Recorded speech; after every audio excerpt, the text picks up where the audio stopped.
빌립보서 1장 27절에서 2장 4절입니다. 키워드는 같은 마음, 같은 방향성, 함께하는 일입니다. 오직 너희는 그리스도의 복음에 합당하게 생활하라. 이는 내가 너희에게 가보나 떠나 있으나 너희가 한 마음으로 서서 한 뜻으로 복음의 신앙을 위하여 협력하는 것과 무슨 일에든지 대적하는 자들 때문에 두려워하지 아니하는 이 일을 듣고자 함이라. 이것은 그들에게는 멸망의 증거요 너희에게는 구원의 증거니 이는 하나님께로부터 난 것이라. 그리스도를 위하여 너희에게 은혜를 주신 것은 다만 그를 믿을 뿐 아니라 또한 그를 위하여 고난도 받게 하려 하심이라. 너희에게도 그와 같은 싸움이 있으니 너희가 내 안에서 본 바요 이제도 내 안에서 듣는 바니라.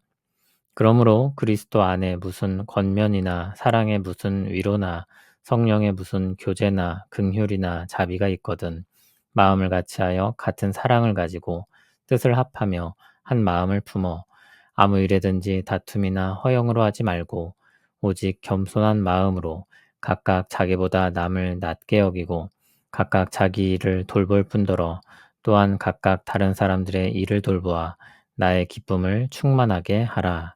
아멘. 바울은 복음이 그 어떤 매임으로도 매일 수 없다는 것을 이야기하며 그래서 주 안에서 언제든지 기뻐할 수 있다는 것을 말했습니다. 심지어 불순한 의도로 그리스도를 전파하는 사람의 일도 그에겐 기쁨이 되었습니다. 자신의 생사도 그의 기쁨을 막을 수 없었습니다. 그는 그리스도를 존귀하게 하기 위해 살아가는 즐거움을 누리고 있습니다. 그리고 빌립보 교회도 그 즐거움을 함께 누리기를 원합니다. 그래서 이렇게 말합니다.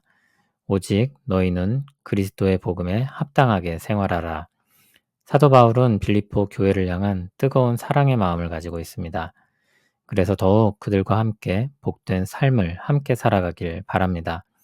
복음에 합당하게 생활하라는 권면은 그렇게 하여 자신과 함께 주어진 복을 영위하자는 권면입니다. 지금은 비록 떨어져 있을 수밖에 없으나 한 마음으로 서서 한 뜻으로 복음의 신앙을 위하여 협력하는 것으로 주 안에서 함께 살아가자는 것입니다. 28절을 보면 무슨 일에든지 대적하는 자들 때문에 두려워하지 않기를 바랍니다. 대적자들이 아무리 강력해 보여도 지금 그들이 더 많은 것을 가지고 누리는 것 같아 보여도 그들은 멸망을 향해 가고 있습니다. 그리고 대적하는 자들로 인해 고난을 받는 교회는 구원을 받을 것입니다. 대적자들의 삶은 멸망의 증거이며 성도의 삶은 구원의 증거입니다. 무엇보다 구원의 증거가 되는 성도의 삶은 하나님에게서 난 것입니다. 하나님께서 그리스도를 위하여 은혜를 주신 것입니다. 그리스도를 위해 살아갈 수 있도록 믿음을 주시고 또한 고난도 감당하게 하신 것입니다. 믿음으로 살아가는 사람에게 고난이 있고 그것을 감당하는 것, 그것이야말로 구원의 증거입니다. 주님께서 의를 위하여 박해를 받은 자는 복이 있다고 하시며 천국이 그들의 것이라고 말씀하셨습니다. 의를 위하여 박해를 받는 자들이 천국 백성이라는 것입니다. 그러므로 주님의 이름으로 욕을 듣고 박해를 받고 거짓으로 악한 말을 들을 때 오히려 기뻐하고 즐거워하라고 하셨습니다. 천국에서 그들의 상이 클 것이기 때문입니다. 사도 바울은 빌립보 교회에게도 그런 싸움이 있는 것을 보았고 들었다고 말합니다. 그들에게 구원의 증거가 있으며 복음에 합당한 삶을 살고 있다는 것입니다. 그러므로 계속해서 그 삶을 포기하지 말고 낙심하지 말고 이어가라는 것입니다. 그리고 2장으로 넘어가면서 교회가 그 일들을 어떻게 함께 해야 할지에 대해 말합니다. 복음에 합당한 삶은 혼자 하는 것이 아닙니다. 함께 하는 것입니다. 그러므로 그리스도 안에 무슨 권면이나 사랑의 무슨 위로나 성령의 무슨 교제나 긍휼이나 자비가 있거든 마음을 같이하여 같은 사랑을 가지고 뜻을 합하며 한 마음을 품으라고 말합니다. 2장 1절에 무슨 권면이나 무슨 위로나 무슨 교제나 이렇게 언급되는 것들은 만약에 그런 것들이 있다면 그렇게 하라는 것이 아니라 그런 것들이 있으므로 그렇게 하라는 이야기입니다. 그리스도 안에 권면과 사랑의 위로가 성령님의 교제, 긍휼, 자비가 주님의 백성들에게 주어집니다. 그것을 가지고 함께 행하라는 것입니다. 같은 마음, 같은 사랑, 합한 뜻, 한 마음으로 행하는 것입니다. 또 무슨 일을 하든지 다툼이나 허영으로 하지 말고 오직 겸손한 마음으로 각각 자기보다 남을 낮게 여기고 각각 자기 일을 돌볼 뿐더러 또한 각각 다른 사람들의 일을 돌보라고 했습니다. 그것이 사도의 기쁨이고 또한 하나님의 기쁨입니다. 복음에 합당한 삶이란 하나님께서 우리 안에 시작하신 일을 따라 같은 방향으로 달려가는 것입니다. 그런데 그것을 혼자 하는 것이 아니라 주님의 교회가 함께 하는 것입니다. 그러므로 복음에 합당한 삶은 단지 개인적인 경건이나 도덕적인 삶에 그치는 것이 아니라 함- 하나님께서 이루시는 구원 역사에 함께 참여하는 것이며 공동체와 마음을 모아 한 뜻으로 협력하며 나아가는 것을 의미합니다. 하나님을 따라 그리고 주님의 교회가 함께하는 것입니다. 오늘 말씀을 보면 우리가 주님께서 주시는 것을 가지고 주님을 따라가고 있음을 볼 수 있습니다. 주님의 격려에서 성도의 격려가 나옵니다. 주님의 사랑의 위로에서 성도의 사랑의 위로가 나옵니다. 성령님이 교제하게 하시는 은혜로 말미암아 주님 안에서의 성도의 교제가 나옵니다. 긍휼도 자비도 그렇습니다.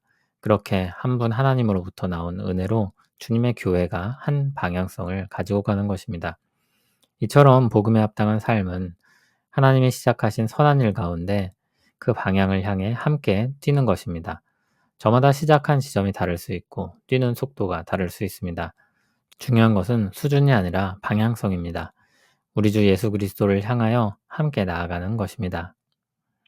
하나님께서 시작하신 구원의 일을 따라 같은 방향으로 함께 달려가는 삶 중에 우리 일상 가운데 있는 주된 활동은 무엇이 있을까요?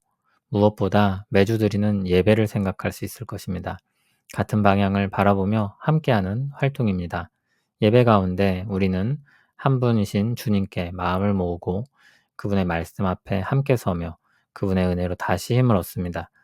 그리고 예배 전후로 나누는 교제는 단순한 대화나 식사가 아니라 서로를 격려하고 기쁨과 아픔을 함께 나누며 서로가 같은 길을 가고 있음을 확인하는 시간입니다.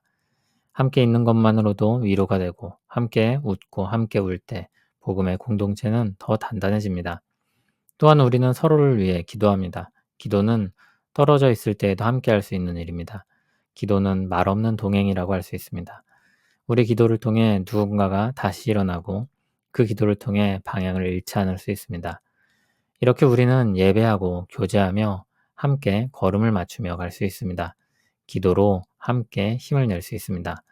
복음에 합당한 삶이며 하나님께서 기뻐하시는 교회의 모습입니다. 오늘도 우리는 각기 다른 자리에서 살아가면서도 한 주님을 향해 같은 마음으로 같은 방향으로 함께 달려가는 우리 되길 바랍니다. 우리 안에 구원의 역사를 시작하신 하나님을 찬송합니다. 우리가 함께 같은 마음으로 같은 방향을 향해 살아가게 하시니 감사합니다. 우리가 예배로 마음을 모으게 하시고 함께 교제하며 서로를 격려하게 하시며 기도로 떨어진 자리에서도 함께하게 하옵소서. 우리가 다툼이나 허영이 아니라 주님의 사랑으로 서로를 돌아보게 하옵소서. 복음에 합당한 삶을 함께 살아가게 하옵소서. 주님이 시작하신 그 일을 따라서 끝까지 잘 감당하게 하옵소서. 예수님 이름으로 기도합니다. 아멘.